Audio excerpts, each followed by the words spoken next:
Primeira carta aos Coríntios, capítulo 11, a partir do versículo 17 até o versículo 34. Mas a pregação dessa primeira parte vai ser até o versículo 22. Depois, na ceia, a gente retoma os demais. O texto sagrado diz assim: mas nisso que agora prescrevo, não posso elogiá-los, porque vocês se reúnem não para melhor, e sim para pior. Porque, antes de tudo, estou informado de que, quando se reúnem na igreja, existem divisões entre vocês. E eu, em parte, acredito que isso é verdade. E é até necessário que haja partidos entre vocês, para que também os aprovados se tornem conhecidos entre vocês. Quando, pois, se reúnem no mesmo lugar, não é a ceia do Senhor que vocês comem. Porque, quando comem, cada um toma antecipadamente a sua própria ceia, e enquanto um fica com fome, outro fica embriagado. Será que vocês não têm casas onde podem comer e beber? Ou menosprezam a igreja de Deus e envergonham os que nada têm? Que posso dizer a vocês? Devo elogiá-los? Nisto, certamente não posso elogiá-los, porque eu recebi do Senhor o que também lhes entreguei, que o Senhor Jesus, na noite em que foi traído, pegou um pão, e tendo dado graças, o partiu e disse: isto é o meu corpo que é dado por vocês, façam isto em memória de mim. Do mesmo modo, depois da ceia, pegou também um cálice, dizendo: este cálice é a nova aliança no meu sangue, façam isto todas as vezes que o beberem em memória de mim, porque todas as vezes que comerem este pão e beberem o cálice, vocês anunciam a morte do Senhor até que Ele venha. Por isso, aquele que comer o pão ou beber o cálice do Senhor indignamente será réu do corpo e do sangue do Senhor. Que cada um examine a si mesmo, e assim coma do pão e beba do cálice. Pois quem come e bebe sem discernir o corpo, come e bebe juízo para si. É por isso que há entre vocês muitos fracos, doentes, não poucos que dormem. Porque se julgássemos a nós mesmos, não seríamos julgados. Mas quando julgados, somos disciplinados pelo Senhor, para não sermos condenados com o mundo. Assim, meus irmãos, quando vocês se reúnem para comer, esperem uns pelos outros. Se alguém tem fome, que coma em casa, a fim de que vocês não se reúnam para juízo. Vamos pedir a Deus a direção mais uma vez? Fecha teus olhos, baixa a cabeça, vamos orar.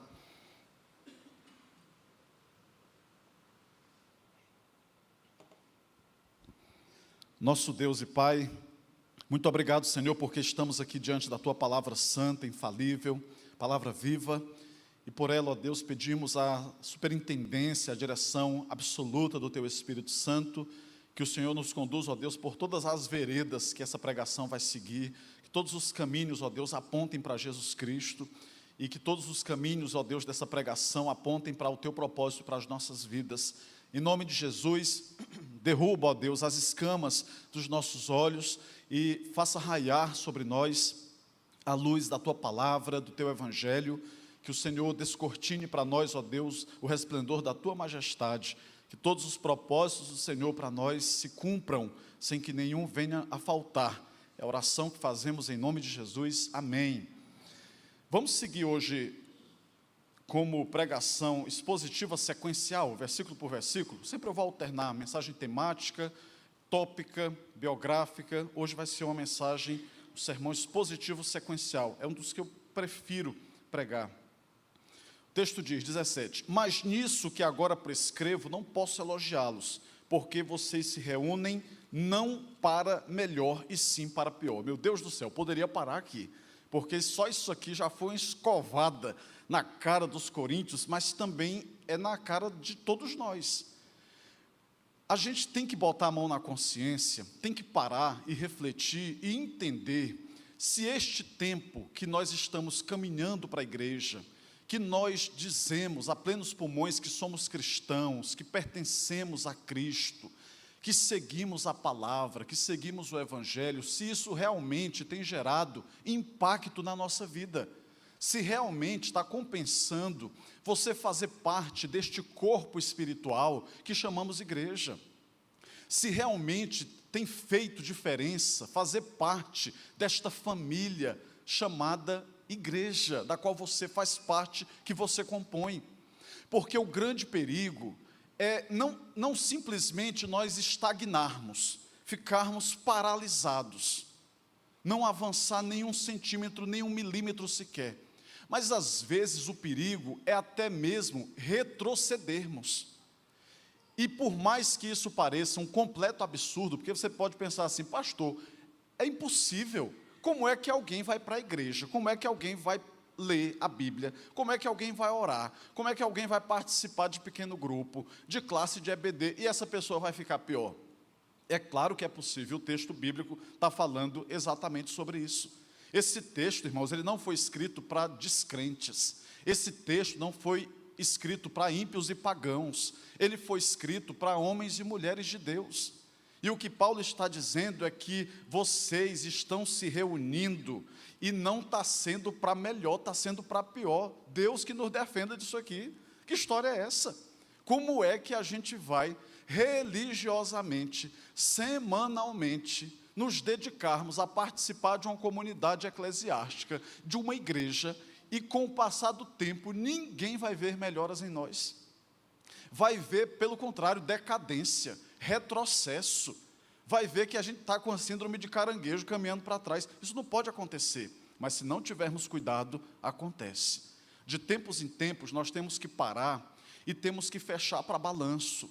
E aí nós temos que contabilizar aquilo que realmente tem acontecido, se temos realmente experimentado transformação na nossa vida, se Cristo realmente tem reinado em nós, ou se nós continuamos nos assenhoreando da nossa vida, assumindo a direção, o controle, as rédeas do nosso viver, ou se realmente a nossa vida está nas mãos de Jesus Cristo.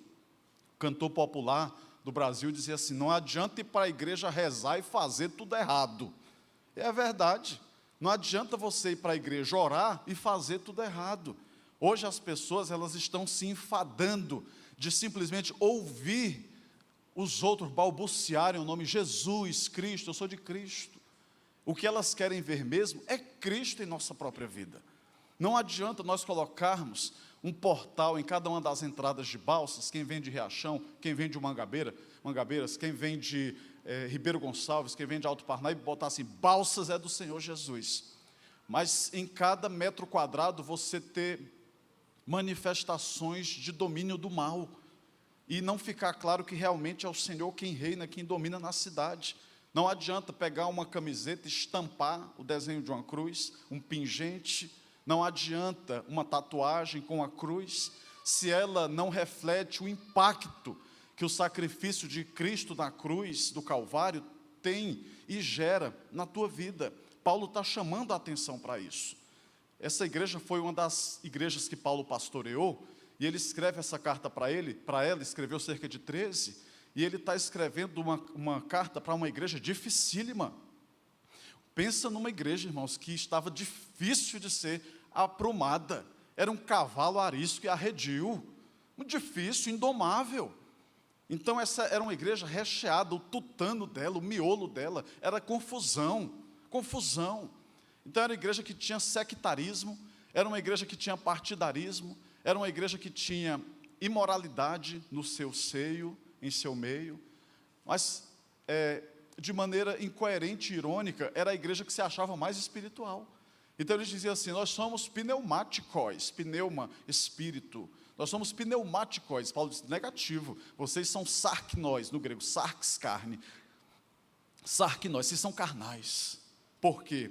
Porque há entre vocês imoralidade tal que nem entre os pagãos existe, a ponto de um homem se deitar com a sua própria madrasta, não respeitou nem o leito conjugal do seu próprio pai, a ponto de vocês terem facções religiosas, gangues espirituais entre vocês. Uns dizem, eu sou de Paulo, eu sou de Apolo, eu sou de Cristo, eu sou de Pedro. Então, está ficando claro que Jesus não está aí. E ele vai tratando, irmãos, com força. Porque quem precisa de um tratamento pesado, você não adianta tratar com dipirona. Se a pessoa tem que tomar benzetacil, é benzetacil. Se é quimioterapia, é quimioterapia. Não adianta tratar com placebo, não vai dar certo. Não adianta, tem que tratar da maneira correta. E Paulo acerta na veia. E ele vai dizer, vocês estão se reunindo, mas não é para melhor, é para pior. 18, porque antes de tudo, estou informado de que quando se reúnem na igreja, existem divisões entre vocês. E eu, em parte, acredito que é verdade. É até necessário que haja partido entre vocês, para que também os aprovados se tornem conhecidos. Quando, pois, se reúnem no mesmo lugar, não é a ceia do Senhor que vocês estão comendo. Ou seja, tudo no mundo, tudo enfim, tudo enquanto, era uma razão para ter uma discórdia, para ter uma dissensão, uma tensão, uma ruptura, uma quebra entre eles. Pelo amor de Deus, isso não pode acontecer. Isso não pode acontecer. Então é ruim e é um indicativo de que uma igreja não está bem, não está saudável, quando você a visita e você começa a perceber pequenos focos ou grandes focos de tensões. É um sinal de que o Espírito do Senhor não está reinando ali. Porque a Bíblia diz que nós temos que nos esforçar para guardar a unidade do Espírito pelo vínculo da paz. E que no que depender de nós, nós temos que buscar ter paz com todos os homens. Mas quando você chega numa igreja que você, em cada pequeno grupo de 2, 3 pessoas, uma conversa no corredor, você já vê uma predisposição para maledicência, uma língua, não, tem gente que chama língua felina, não é língua felina, é língua ferina, felina é de gato, é uma língua venenosa, que na primeira oportunidade a pessoa quer espetar, quer cutucar, quer apunhalar, quer falar. Por quê? Pessoas que não se contêm, uma incontinência para o mal. Então, até aquilo que poderia ser bom, de repente pode se transformar numa razão para que o mal aconteça. O que Paulo está falando aqui, o pano de fundo, era uma linda festa chamada Festa Ágape, Festa do Amor. Era uma festa que acontecia semanalmente, provavelmente dominicalmente, todo domingo. E ela precedia, quer dizer, ela vinha antes da celebração de uma ceia parecida com essa. Mas era um tipo de, numa linguagem dos dias de hoje, junta panela. Cada um levaria o que poderia levar. Eu vou levar isso aqui, eu vou levar um sanduíche artesanal. Olha, eu só posso levar hoje 2 litros de quisuco, daquele antigamente, quisuque, só. Mas cada um levava o que podia, pois você acredita que aquilo ali era razão para ter contenda entre eles? Quando os corações não estão bem, não estão saudáveis, qualquer motivo, enseja, qualquer motivo pode ser a razão para que haja um problema. Você vai criar um ministério infantil, pode ser a razão para ter uma contenda. Você vai criar um ministério esportivo, pode ser a razão para ter a contenda. Você vai criar um ministério de louvor, pode ser a razão para ter a contenda. Você vai criar um jantar de casais, pode ser a razão para ter uma contenda. Isso reflete espíritos doentes, reflete um domínio do mal, reflete que o Espírito de Deus foi colocado para fora, porque o ego está dominando. Nós já aprendemos aqui, eu já preguei, já ensinei para vocês que a palavra egoísmo, eu gosto do sentido das palavras. Egoísmo, ego no grego eu, ismo é um sufixo, é aquela parte final da palavra que significa doença. Por isso que quando você vai se referir a pessoas com inclinações homoafetivas, se você disser assim, homossexualismo, muitos vão te repreender, dizer assim, não, negativo, não é doença, chame homossexualidade. Por quê? Porque esse sufixo, essa parte final, ismo, se refere à doença. Então você vai ver, por exemplo, tabagismo, hipotiroidismo, refere-se a uma doença. Egoísmo é a doença do eu, é a doença do ego, é o ego doente. É eu achar que o mundo gira em torno de mim, orbita em torno de mim, que o mundo gira em torno do meu umbigo, que eu tenho o rei na barriga. Como pastor, eu digo para vocês, ao longo de 15 anos pastoreando ininterruptamente, que uma das grandes causas de confusão dentro de igreja é porque as pessoas, em regra, confundem o eu gosto assim com tem que ser assim. Ou quando as pessoas tentam ter uma preponderância, sempre uma vantagem em cima das outras. Não conseguem olhar para as outras com a ótica, com os olhos, o olhar de Jesus. Olhar com o amor, com a ternura, com o carinho, com a despretensiosidade, um amor despretensioso, que não está esperando nada em troca, que não dá com a mão esperando receber com a outra, mas que faz de maneira voluntária e com prazer, porque sabe que foi dessa forma que foi alcançado por Jesus. Aprendemos com ele que de graça recebemos e de graça vamos dar. Porque, antes de tudo, estou informado que quando vocês se reúnem na igreja, isso aqui não era gente que ia para um cabaré, isso aqui não era gente que ia para uma boca de fumo, não era gente que ia para um grupo de vadios, ociosos, vagabundos. Mas isso aqui era gente que estava indo para a igreja. Essa exortação é pesada para gente que estava caminhando para a igreja, mas que tinha uma vida cristã, uma vida religiosa que era dos dentes para fora, que era meramente artificial, não tinha transformação, impacto na vida, no dia a dia, ninguém podia ver mudança. E esse é um colapso do nosso tempo, é as pessoas olharem para aqueles que se dizem cristãos e não verem mudança, e muitas ficarem escandalizadas. É verem, por exemplo, jovens que participam das nossas igrejas, mas que dentro das escolas onde estudam, tocam terror. Profissionais que engrossam as fileiras da nossa igreja, que fazem parte de hall de membro, mas que não têm caráter, que diante da primeira oportunidade, abraçam corrupção, abraçam a trapaça. Gente que lá fora tem uma boca podre, suja, que fala imoralidades pesadas, e isso vai gerando bloqueio no coração das pessoas, e muitas, às vezes, sem dizer uma palavra, mas no coração alimentam essa convicção: para ser crente daquele jeito, Deus me livre, jamais, eu jamais quero ser assim. Então nós temos, irmãos, que colocar sim a mão na consciência, porque Paulo diz, muitos, quando se reúnem na igreja, existem divisões entre vocês. Eu em parte acredito que é verdade, mas como é que isso pode acontecer dentro de uma igreja? Se biblicamente falando, teologicamente, a igreja é uma comunidade de regenerados, de perdoados. Se o próprio Jesus queimou cartucho, falando a maior parte das parábolas de Jesus, era falando, por exemplo, sobre o perdão, falando sobre a parábola do credor incompassivo, falando sobre coisas dessa temática. Por que que a gente não entende? Por que que eles, tão pertinho da época em que Cristo esteve sobre a terra, também não puderam entender? 19. E é até necessário que haja partido entre vocês, para que também os aprovados se tornem conhecidos entre vocês. Quando alguém está chegando na igreja, eu gosto de dar tempo ao tempo. Então você vai perceber que eu não gosto de pressa, eu gosto de respeitar processos. Porque quando a gente respeita processo, eu tenho tempo para poder te conhecer e permitir que você me conheça. Você quer vir ser membro da PIB, eu preciso de tempo para te conhecer, e que você também me conheça e conheça a igreja. E você vai ver que é uma igreja que é composta por gente pecadora, como eu e você somos, limitada, mas não somos pecadores contumazes, somos pecadores perdoados e restaurados, regenerados por Jesus. Mas a gente está buscando ser aprimorado e melhorar. E também eu preciso que nós tenhamos tempo para que eu possa te dizer alguns nãos, para que eu possa saber como é que você reage quando eu corto o seu barato, quando eu jogo um balde de água fria nas suas expectativas, para saber como é que você se comporta, porque o comportamento de alguém que sempre recebe o sim é um. Agora, de quem recebe um não, a pessoa pode se transtornar. Então eu preciso que a gente tenha tempo para isso. Para quê? Para que nós amadureçamos juntos, para que nós nos conheçamos. Então é importante que haja esse processo.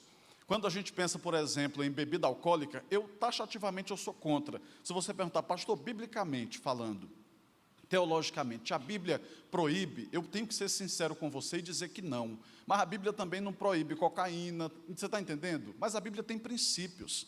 E eu posso depois explicar para você por que, com paciência, até uma mensagem inteira, que eu sou contra o uso de bebida alcoólica, por uma série de fatores culturais que a própria Bíblia, objetivamente, vai nos encaminhar nessa direção. Mas, enfim, a conversa não é essa, não.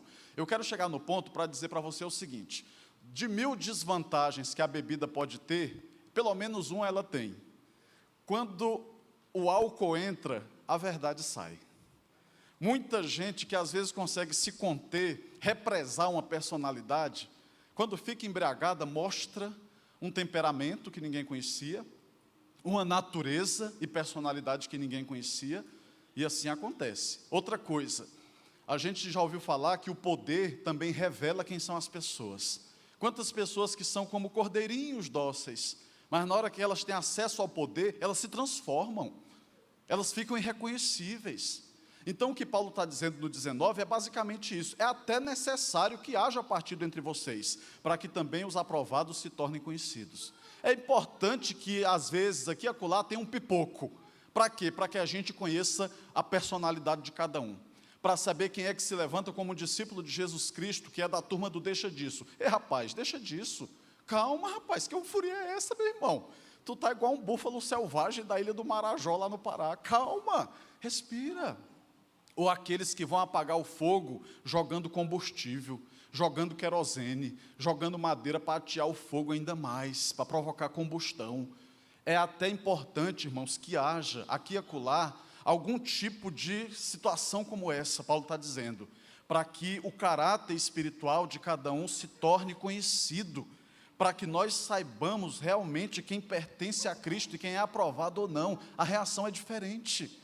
O homem de Deus, a mulher de Deus, ele pode estar debaixo de pressão, ele pode estar correndo risco de morte, mas ele vai manter-se firme. Quando Daniel e os seus amigos estavam para ser jogados na fornalha, na cova, quando eles estavam para ser jogados, sabe o que aconteceu? Pode jogar, pode jogar. Quer jogar onde? Na fornalha? Quer jogar na cova? Pode jogar. Se Deus quiser livrar, vai livrar. Então, pode subir a temperatura, pode aumentar a pressão, você fica firme. Não é aquele amor de carnaval, não é aquela chuva de verão, não é aquela coisa, palavra bonita que eu acho, efêmera, que passa fácil, que não vinga, que não vai para frente, mas é algo profundo, porque tem raiz. Tem um ditado japonês que diz que as árvores mais altas são as que têm as raízes mais profundas. A vida cristã mais viçosa é aquela que tem a raiz mais profunda, é aquela que não vai se abalar com qualquer ventania, qualquer correnteza que bater, mas ela vai permanecer firme, é até necessário que aconteça. 20. Quando, pois, se reúnem no mesmo lugar, não é a ceia do Senhor que vocês comem, porque quando comem, cada um toma antecipadamente a sua própria ceia, enquanto um fica com fome, o outro fica embriagado. Isso aqui é uma falta de equilíbrio.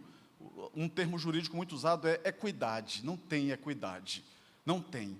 Então, eu falei para vocês, era uma ceia chamada ágape, era uma refeição chamada ágape, era a reunião do amor, era o encontro do amor, mas era uma expressão que não simbolizava a realidade. Como eu falei para vocês também aqui sobre o tanque de Betesda, a palavra no sentido bíblico original é lugar de misericórdia, mas o tanque de Betesda era tudo menos um lugar de misericórdia, porque o que prevalecia era o egoísmo. É tanto que quando Jesus chega, tem um paralítico que a alma está doente, ele está com amargura e dor e ressentimento acumulado no coração, e ele não consegue raciocinar. O autor da vida, o Deus encarnado em Jesus, fala para ele, você quer ser curado? Ele sequer consegue dizer, sim, eu quero, é o que eu mais quero. Primeiro ele vai desabafar, como que eu vou ser curado, se ninguém me ajuda, se eu tenho dificuldade motor, eu não consigo me movimentar, eu sempre estou em franca desvantagem. Quando as águas são movimentadas, só cura um por vez, e sempre, quem tem as pernas boas, vai na frente e é curado. Então o nome era só de fachada, tanque de Betesda, mas não simbolizava o local de fato. E a ceia do amor, a refeição do amor, era só da boca para fora, de fachada, porque o que tinha no miolo era egoísmo. Algo que foi idealizado muito bom, mas que no final das contas se desconfigurou. Por quê? Cada um, como eu falei para vocês, era de coparticipação, aí cada um chegava, levava o que podia, e aí a ideia é que juntasse tudo e fizesse um grande junta-panela, uma grande ceia comunitária, e cada um pudesse compartilhar, e tinha gente muito pobre naquele tempo, então aqueles que eram muito pobres, que talvez não tinham feito nenhuma refeição naquele dia, poderiam ter um brinde do céu, da graça de Deus. Mas aqueles que eram muito pobres, que não tinham refeição nenhuma, terminava que chegava o dia daquela festa, daquela ceia, continuava sem. Porque o pessoal começou a se juntar em grupinhos, e aqueles grupinhos eram o grupinho do egoísmo. Olha, vem para cá, não vamos juntar lá não, vamos ficar aqui nessa sala em reservado, a gente come escondido. Aí estava gerando problema por causa disso, porque quando comem, cada um toma antecipadamente a sua própria ceia. Enquanto um fica com fome, o outro fica embriagado. Enquanto um estava com as paredes do estômago grudando uma na outra, o outro estava saindo empanturrado. Tem uma expressão que está na língua portuguesa, está no dicionário, jiboiando. Jiboiando, é como a jiboia lá da Amazônia, ela engole um boi inteiro. Mas a digestão não é de um minuto para outro. Então a pessoa está jiboiando, está empanturrada. E o outro está com a parede do estômago grudando uma na outra. As costelas começaram a aparecer, porque está com fome. Então, para nós seria e será um grande escândalo se nós estivermos na mesma comunidade de fé, gente que não sabe o que vai fazer com tanta coisa que tem, enquanto o outro está vendendo almoço para comprar a janta. É o que a Bíblia está dizendo, não faz sentido. Isso é um despropósito, isso é um péssimo testemunho, é contraproducente, impede que a gente viva o grande projeto de Deus para nós, de sermos igreja, de sermos família.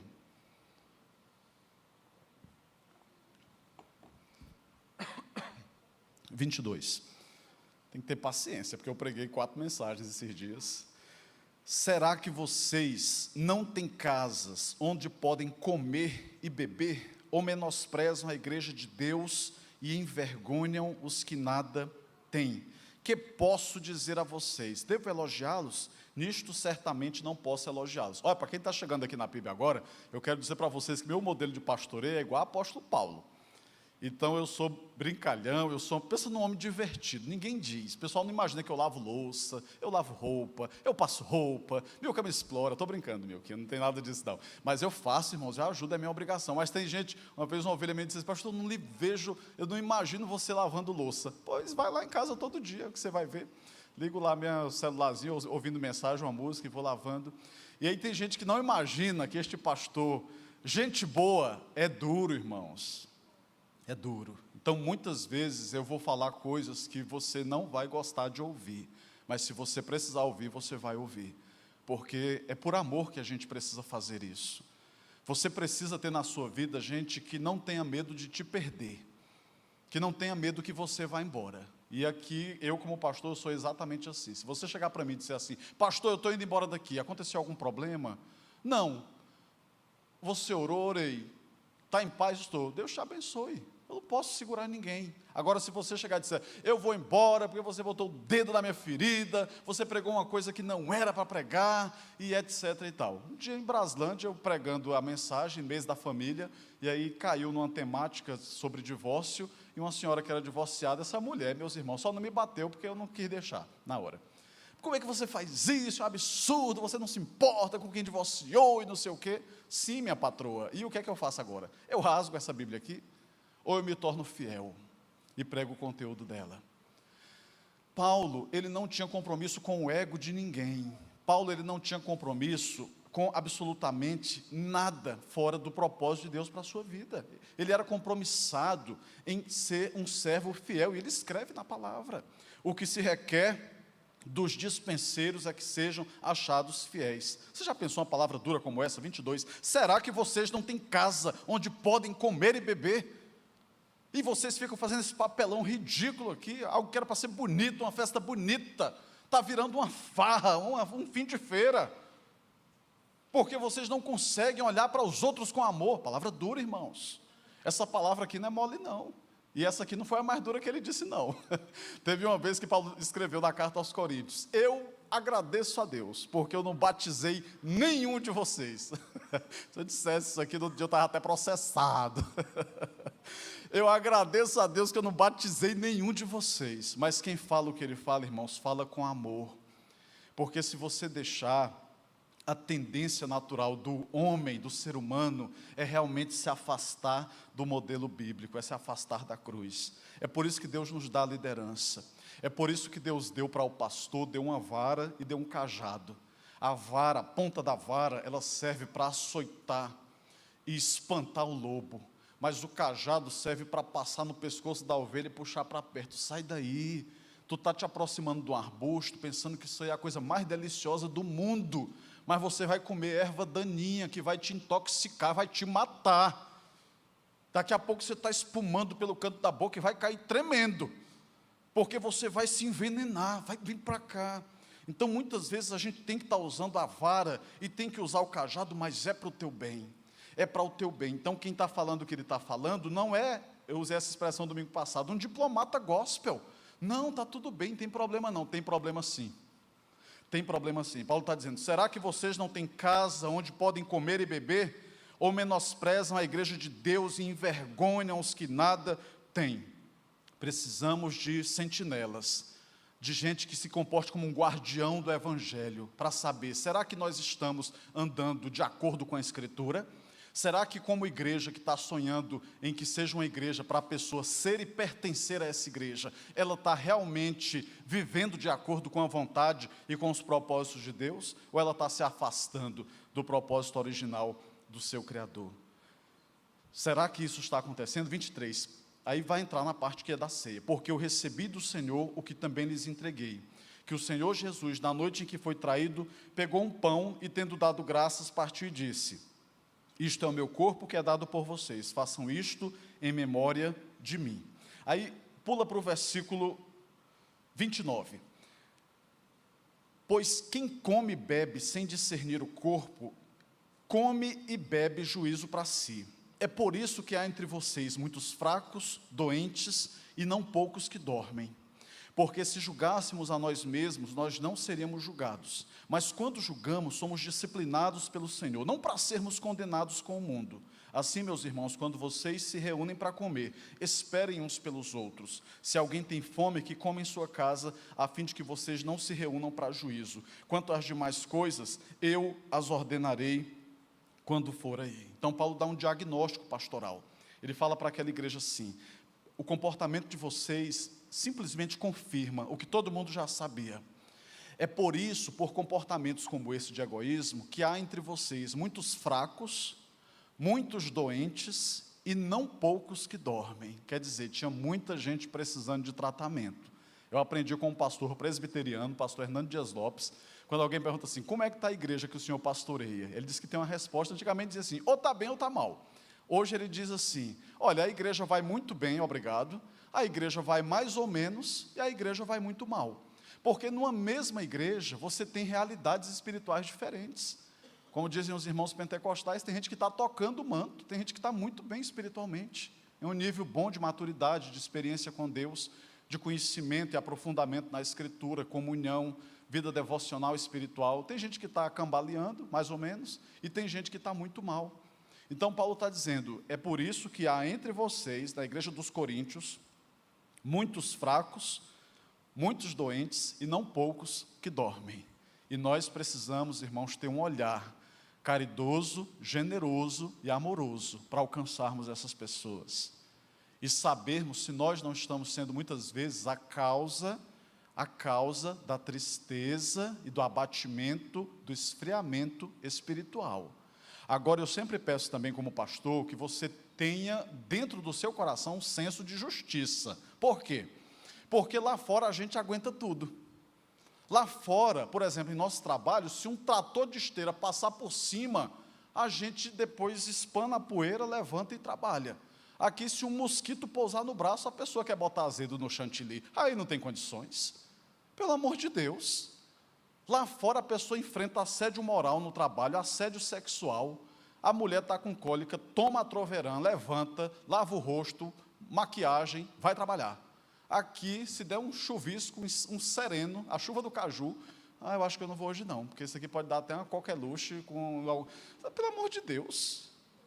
A gente tem que ter esse discernimento de ser justo, e saber se o amor que nós temos por Cristo, e o desejo de permanecer servindo ao Senhor e fazendo parte de uma família espiritual como essa, é inferior ao meu compromisso com um trabalho que às vezes me paga um salário mínimo para arrancar meu couro.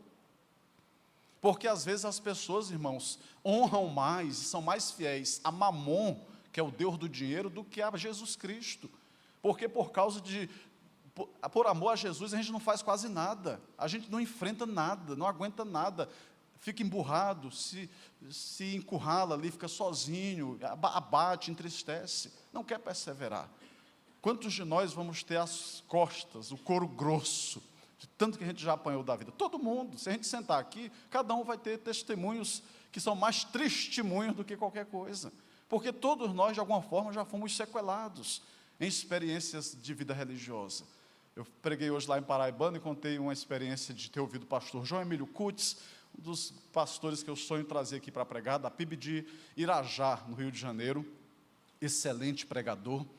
E aí ele disse que teve um domingo sobrenatural na igreja que ele pastoreia lá no Rio de Janeiro, E aí terminou de pregar, foi para a porta cumprimentar os irmãos que saíam, e todo mundo assim eufórico, entusiasmado, e deu aquela palavra: pastor, que bênção de Deus, que palavra maravilhosa do céu. E aí uma senhora o cumprimentou, olhou nos olhos e disse assim: infelizmente, eu não me sinto pastoreada por você. Diz que aquilo ali, irmãos, foi uma tristeza tão grande para o coração dele. Tristeza. Então, às vezes a gente não olha o quanto que nós podemos ser o instrumento para a cura ou para o mal. Então, um instrumento cortante pode matar uma pessoa, mas um instrumento como um bisturi pode ser usado para salvação, para a cura de alguém. O que vai acontecer com você? Que tipo de instrumento você vai ser? Aquele que Deus vai usar para curar a igreja dele, pessoas que precisam da cura, ou você vai ser aquele instrumento do mal, para ferir, para machucar, para desmotivar? É por isso que há entre vocês muitos fracos, doentes, e não poucos que dormem. E Paulo então encoraja: assim, meus irmãos, quando vocês se reunirem, 33, quando vocês se reúnem para comer, esperem uns pelos outros. Se alguém tem fome, que coma em casa, a fim de que vocês não se reúnam para juízo. Quanto às demais coisas, eu as ordenei quando for aí. A ilustração que o Senhor faz de ovelha, dos cristãos serem ovelhas, ela é muito interessante, é muito cabível, porque a ovelha, irmãos, é diferente do bode. O bode, você sabe que ele é muito arredio, ele é muito teimoso. Você já viu a história e o vídeo de um bode ficando de 4 patas em cima de uma estaca? Gente, ali tem um instinto ruim. É terrível. A ovelha é dócil. Por isso que a Bíblia diz que Jesus foi como uma ovelha para o matadouro. É dócil. A gente vai criar os nossos filhos, e nós sabemos a luta que é para criar os nossos filhos, mas nós temos que ter paciência. Eu nem sonho, imagino, que a gente vai criar filho, como eu tenho 2, uma com 6 e outra com 9 anos, que eu vou dizer uma única vez uma coisa e a pessoa vai aprender. É claro que não. Às vezes o tom tem que subir, às vezes a gente precisa disciplinar. Mas essa semana meio que elogiou nossas filhas, ainda bem que elas não estão aqui para ouvir, para ser estragadas. Meio que disse assim: nossas filhas são obedientes. Porque tem aquelas teimosias, aquelas birras que criança tem, aquela contenda entre irmãos que tem de vez em quando, mas se a gente disser assim, não faça isso, não vai fazer. Então, se tiver na geladeira uma caixinha com uva e disser assim, deixa ali uma uva, não pegue. Você pode voltar, ela vai secar ali dentro e vai ficar. Mas é fruto de cuidado, de dedicação, de tempo. Às vezes a gente começou a se entristecer porque parece que o que ensinava não entrava na cabeça. Mas, de repente, depois da tempestade, Deus fez o sol raiar. Aí a gente viu, olha, Deus está agindo, o Espírito de Deus está trabalhando. Paulo escreveu uma carta e disse assim: irmãos, eu não me importo de escrever as mesmas coisas, porque para vocês é segurança. Então, muitas vezes você vai vir num culto e vai dizer assim, parece que o pastor está repetindo a mensagem, o exemplo, a ilustração. Mas é com essa ideia, com esse intento de que você aprenda. Então, a gente tem aquele olhar de sobrevoo sobre o rebanho, panorâmico, e nós começamos a identificar áreas que precisam de um cuidado, de uma atenção maior. Naquela área você começa a dedicar. Um amigo muito querido, que já foi levado por nosso Deus para morar no céu, o pastor Leno, ele foi pastor auxiliar meu, lá em Belém. Ele cuidava de uma congregação, depois organizamos aquela congregação em igreja, e ele ficou pastor daquela igreja, e depois, mas mantivemos a amizade. Morreu de Covid, muito novo, lá em Marabá, no Pará. E aí, meus irmãos, aquele pastor Leno, uma época, ele foi pastorear no arquipélago do Marajó, que é o maior arquipélago do mundo, ilhas, né? Ilha do Marajó, tem um conjunto de ilhas ali. E tem uma parte lá, algumas partes, em que tem uma predominância muito forte de um espírito de imoralidade. Então ele dizia assim: pastor, tem lugar, assim, que você vai fazer visita, eu não posso fazer uma visita só. Toda visita, a minha esposa precisa ir comigo, porque na cultura daquele determinado local, a traição, o adultério é normal, até mesmo entre algumas pessoas que são de igrejas.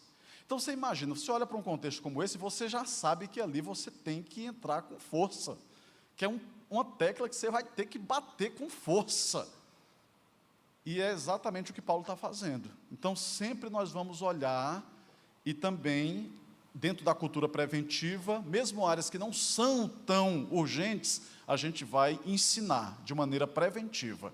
Para quê? Para que a igreja possa se resguardar. Mas, irmãos, é exatamente esse o propósito do Senhor. Nossa igreja está crescendo, graças a Deus. Deus tem derramado graça sobre a nossa igreja. Você vem todo domingo, domingo após domingo, e você sabe, eu estou aqui há quase um ano, todo domingo, sem exceção.